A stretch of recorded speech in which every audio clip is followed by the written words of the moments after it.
হাতে কোটিপতি থেকে রাস্তায় নেমে আসা কিছু ব্যক্তির চিহ্ন দেখবেন।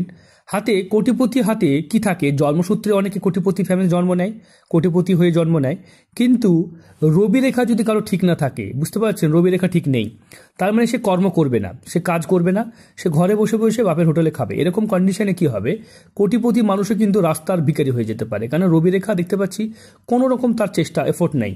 তাছাড়া হাতের ভাগ্য রেখাও দেখতে পাচ্ছি এইরকমভাবে ফ্যাটি হয়ে আছে, সেটাও কিন্তু ঠিকঠাকভাবে সাথ দেবে না।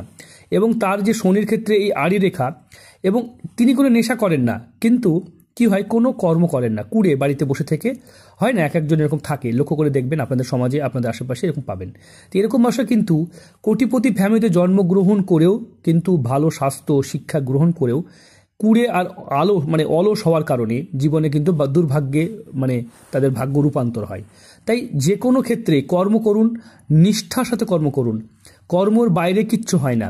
তাই একটাই কথা আবার বলবো, কর্ম করুন, এমন কোনো কাজ করুন যে কাজ আপনাকে সফলতা দিতে পারে। তাই আপনি যদি নিজে থেকে কর্ম না করেন তাহলে পৃথিবীকেও আপনি করাতে পারবে না।